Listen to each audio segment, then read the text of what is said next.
Welcome to another exciting episode of the Contractor Business Builder podcast. We have the honor of hosting Melinda Colon. She's the founder of GovCon Millions. How are you doing today, Melinda? I'm doing amazing. Thank you for having me. Right on. I'm excited to dive into this world of government contracts and how contractors can, get in touch with these projects and help with bidding them and everything. So it's definitely a very, I don't know if lucrative, but exciting area to be in for a lot of contractors, especially the ones who are maybe in commercial building but haven't really got into, the government side of building and contracts and stuff like that. So can you share a bit about your journey of leading up to, founding GovCon Millions and what inspired you to help contractors with, government contracts? Yeah, absolutely. So, my story actually starts in corporate America when I was marketing and I was being the marketing strategist for big businesses. And a part of my role was submitting proposals for government contracts. Now, they didn't call it government contracts. It was just proposal management or procurement, right? We just kind of skirted around that term. Yeah. And it wasn't until years later, I started my business and I was continuing doing the same thing I was doing in corporate, but for other businesses. And that's a whole different story all in itself, how I was completely fully booked and within a couple of weeks, because once people figured out that I was on my own, they were like, yes, please, Melinda, I need you right now. Can you please help me win these contracts? And can you help me increase my win rate? That's another opportunity there. And Yeah. so I got fully booked anyway. So I created my own system. I had to look backwards to see what I was doing right and what was working so that I can help my clients. Because I just didn't understand. I'm like, well, isn't this common sense? Like, you know how when you're really good at something and Yeah. you don't even know that's your superpower? It's just everybody's like, I can't believe how good you are. You know what I mean, Derek?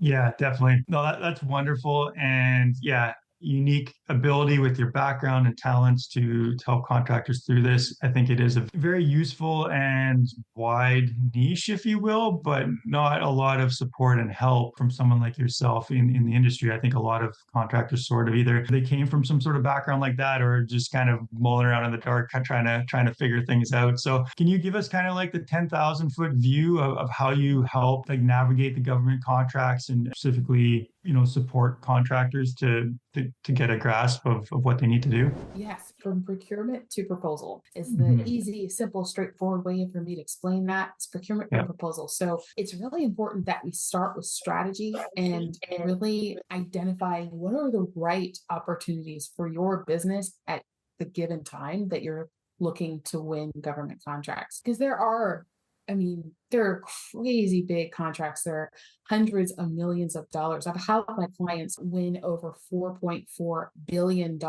and have helped them increase their win rate. And so I've seen all of them.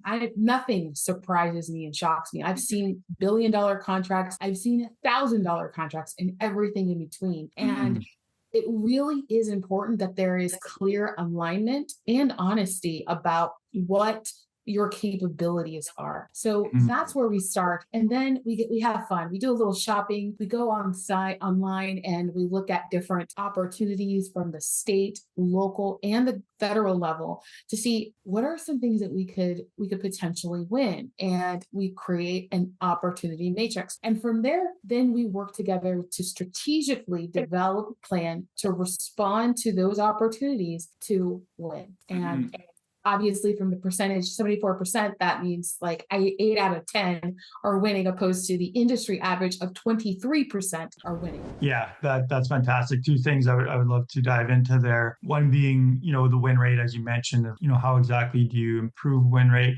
And the second one is with government contracts, as you mentioned, the scale is enormous or micro, depending on what you're bidding on. And as general contractors and business owners, we want to grow our business. We want to get those big projects, but what is the right steps to get there and why? Like, I guess there can be issues with taking on larger projects than you're able to facilitate or handle, obviously from a cash flow, but there's also just the other kind of experience levels as well. So can you talk about win rates and then maybe we can transition into like size of projects? And I think those probably kind of coincide to some degree. Okay, so let's talk about the win rates. So the backing of my GovCon sales strategy is based based off commercial construction businesses, small businesses, and enterprise size organizations. That's where I got started in government contracting, is helping engineers, architects, and contractors, GCs, actually submit proposals to win and bids, pricing bids. So this is the kind of the foundation of one of the most challenging aspects, sectors of government contracting. And I've got it nailed down. So everything else is easy. Mm-hmm. What increases a win rate is, it's going to sound a little silly, but what increases the win rate, I'll highlight just two things for the sake of this conversation, is compliance and strategy. Compliance. Are you answering the question as clearly as they have asked the question?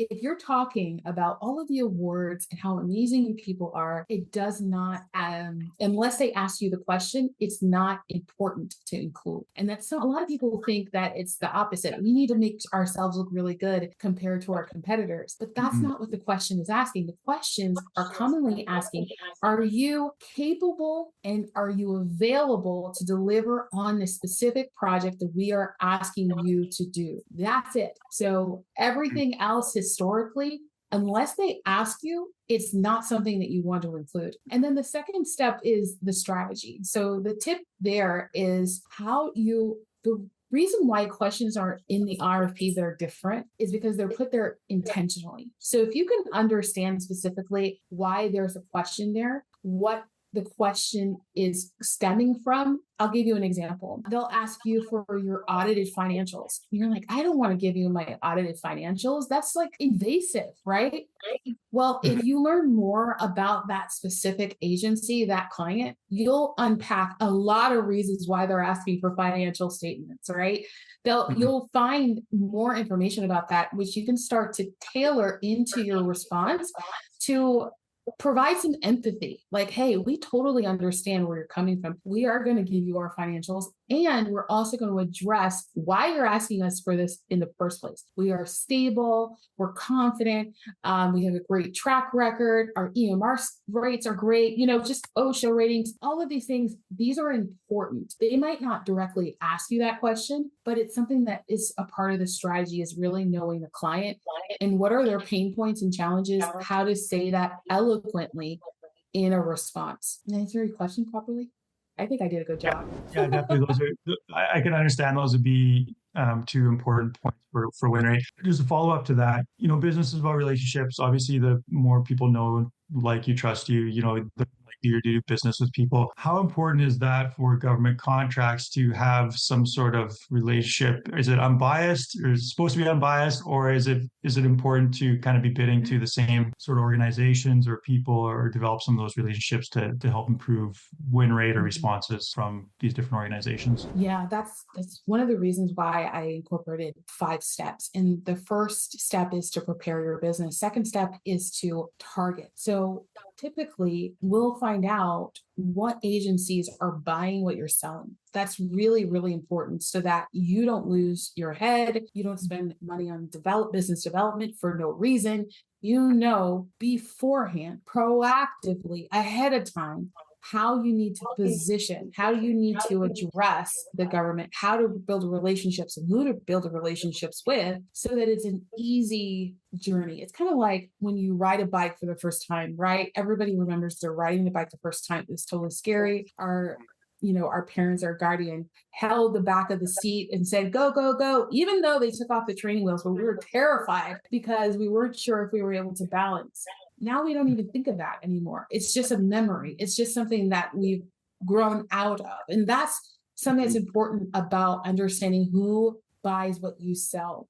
Once you know that, you just build the relationships with those agencies and the contracting officers, which makes it a lot easier for you to know what opportunity is going to be the best fit. Now, I'll tell you a super ninja hint trick for your audience so that they can really start doing government contracts now, is in your state, in your city, your province, your town, wherever you're located, they do government contracts. And if you go to that local office, typically it's called a procurement office, you go to that local office and you introduce your business. There are sometimes where they'll actually say, yes, you are a great fit. And why don't you go ahead and create a capability statement for us and deliver that so that we can discuss a contract and potentially give you something right then and there. It happens often. It happens. It's not going to be $1 million contract, but it'll be something just to get your feet wet and started. And that's usually the best way to start building a relationship, is to step into it really knowing exactly how to structure trust to increase that know, like, and trust, like you mentioned, while you're showing your personality and your capabilities and your value and your systems. That's another really powerful element of government contracting, is your systems, like how you do it. Why do you do it the way you do it? Because that can definitely be the advantage that you have in winning. Yeah, fantastic. Nice there. Go with your local office and, introduce yourself, provide information so that they have some background and know your capabilities and can, pair you with the right projects and things like that. Just to jump back to my question about like the size of projects, contractors looking to grow. You mentioned it's probably easier or more beneficial to sort of start on maybe a smaller project or something more in line with the business. How do you kind of choose the size of projects to go after for a certain contract? How should they be thinking about, which projects to choose over other ones? It's typically based off two things. It's past performance and workload. So these are common questions in RFPs, in bids, and pricing. Is the team that we want going to be available to deliver based off the expertise you say you have? So I like to start there.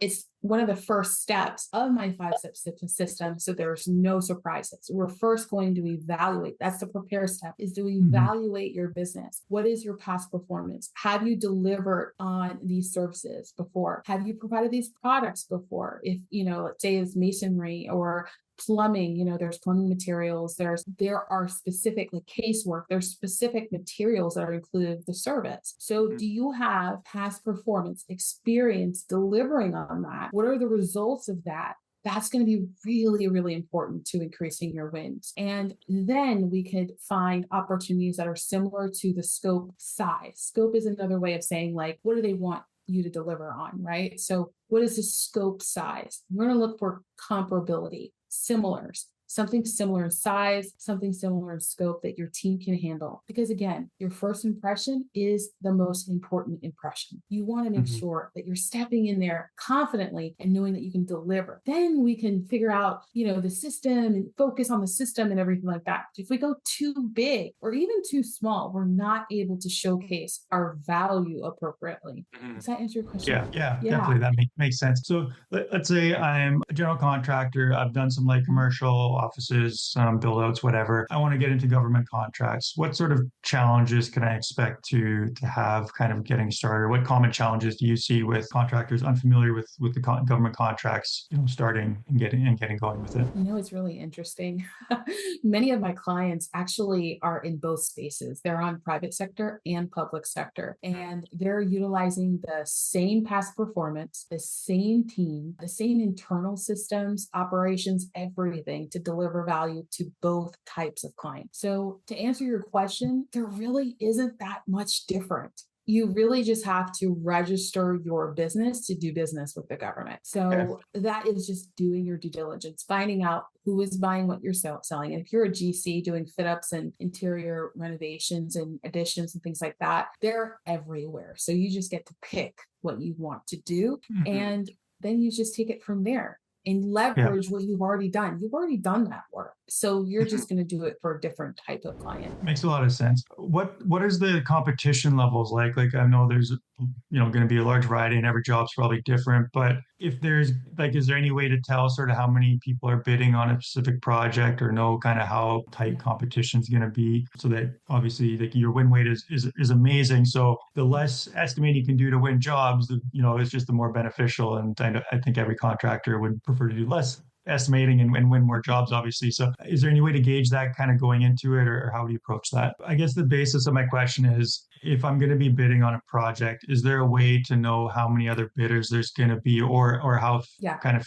fierce, if, for lack of a better word, the competition is going to be before, supplying a bid that maybe there's 10 or 20 or 30 other people bidding on, just to give some insight as far as the Yeah. how that plays into the contract. No, that's a great question, especially when you're thinking about, okay, there's a lot of, especially in construction, right? There's a lot of GCs, there's a lot of CMs that are already doing this. And what are my chances of winning these opportunities when I have really a lot of competitors to deal with? So, one of our case studies I want to share with you is of one of my clients who is a PM in the commercial construction space. And she submitted a proposal, won $1 million contract in less than 30 days, going up against 11 competitors. And all of them, she was a solopreneur too. So on top of that, it was like team, they had a team. We looked at the price and it was pretty much in alignment across the board. And it was just came down to the strategy. Now, that's one side of it. But the other side of it is, okay, well, the proposal must win, the opportunity must win that we have to do, the strategy that we have to do before we submit, before we even consider. It's one of our tools in our system is a go, no go checklist. So we just want to know ahead of time whether or not objectively this is going to be the right fit. So there's a few ways that you can look at this information, and it's public, it's completely available. There are websites called usaspending.gov that'll show you who won this contract before. That's a great thing about government contracting, is that these opportunities come out almost every year, every single term. Some of them are 2 or 3 years long, and you just find out who won the last time, and you see the scoring sheets of every competitor that submitted, and you can find out who your competition is. It's kind of like revealing a whole bunch of information about them without feeling bad about it, because it's public record. So that's one way.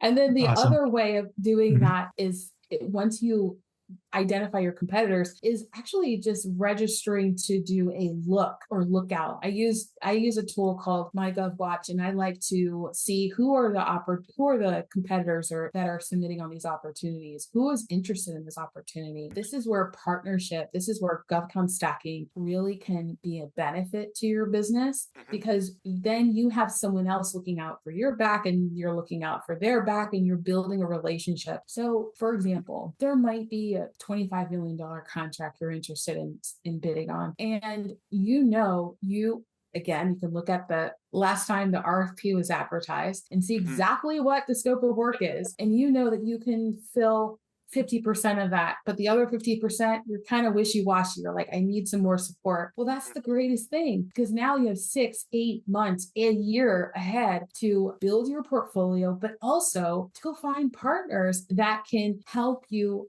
partner on this opportunity and help you submit a winning proposal. So I don't always see a competitor as a competitor. A lot of big brands do this in government contracting, is they'll team up with bigger brands just so that they can get in the table. And so I suggest the same thing for small businesses that are getting started in government contracting. Leverage your relationships. Who do you know? Connect with them, build relationships, because those could potentially be your next partner. Yeah, that's fantastic. And I love to hear that a collaborative approach can be beneficial to be working with other businesses. I'm very much about collaboration. Obviously, there's competitors and you have some similar services to other people, but when you can develop those relationships where, you may be competing, but you're still helping each other and you're able to, share information or partner on projects, it can be a win-win for sure. So yeah, very, very insightful. Thanks for sharing that. So you've talked about a couple of strategies. Are there any other strategies or insights that you can provide for contractors to,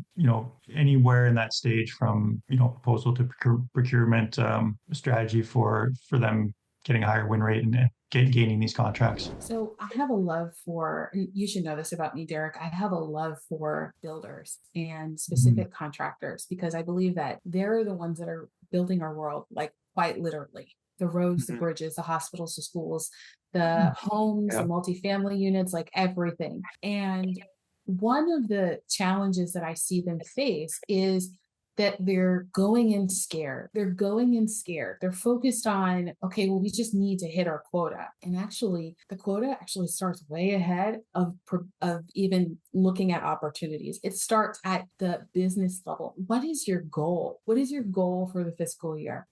How are you trending with your existing clients? How can you support those existing clients? Because again, we're going to leverage those experiences. We're going to use them as testimonials, case studies, past performance. So we want to make sure they're happy, right? And we want to stabilize those relationships.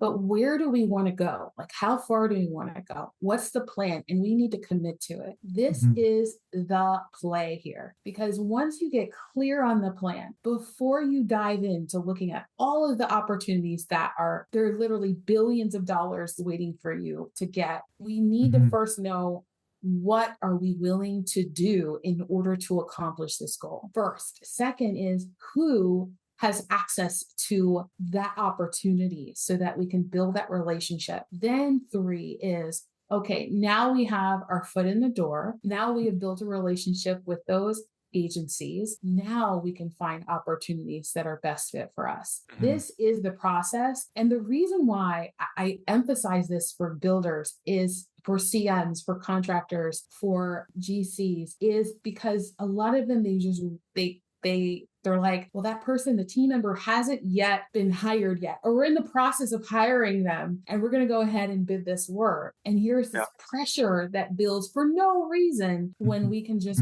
be proactive intentionally. This helps us with how our banking relationships are. It helps us with our terms for our government clients and our private sector clients. It helps all the way around because we have a clear plan. Everybody's executing on the plan, and we get there more efficiently. So just a little bit of a love letter to my GCs and CMs. That's fantastic. I mean, sometimes knowing the right question to ask is more beneficial than just knowing, the answer. And I think you presented some good questions there and alleviated some fears maybe of people kind of going into, bidding on contracts. And, the more knowledge and proactivity you can do, then the smoother and more comfortable you're going to be moving into a project or anything for that matter. You mentioned about the PM who won the $1 million contract in 30 days. And here's some other success stories of a client or two and sort of what their journey was, when they started. And some of the results or help that you're able to provide for them. So, gosh, I have so many of them. One that's most relevant, I would say, is one of my clients in Boston who at the time, there were about 15 or 20 employees, so mid-sized firm, and they were providing consulting services in the private sector, and they wanted to get into government contracting. They are so hungry for it. They didn't have a plan. And so they hired my team and help, I was a part of the strategy. And I asked them, I said, what is your business development plan? Like, what's the strategy? Like, what's the plan? And they said, well, we don't have one. And I said, okay. They were a little bit of an urgency situation. So they just needed someone to step in and just help them out. But I planned on circling back and explaining why this was going to be a win. And I remember it was one RFP specifically. They had never worked with this client before. They had even never talked to this client. They just found it online. And there's Melinda, just submit. We just need to keep submitting. This is what GCs do all the time. They're just find one that we can submit on and we'll just cross our fingers. And I looked at this thing and I thought, okay, they have an opportunity to win this, but it has to be real strategic. So I went to work. My team and I went to work and we cranked out this amazing proposal. They submitted with this idea that all I want to do is have a sit-down conversation with the agency. That's what their goal was, not to win. They were just looking to get their foot in the door, a very expensive foot, but a foot in the door. And well, guess what happened, Derek? They won that $16 million contract. And they said to me, what did you do? And I said, all of the things we were supposed to do before. It's the plan.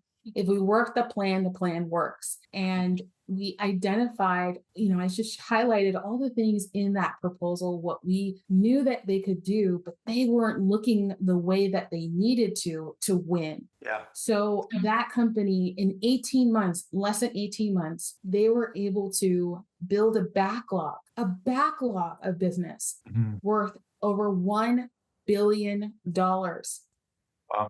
Hmm. in 18 months. They grew their team to 60 employees, stabilized, Hmm. and then they won a $1 billion contract. Now, I'm not saying that's a cumulative of billion Yeah. plus another $1 billion contract, Wow. Hmm. right? That took a lot of planning. Hmm. That was strategic.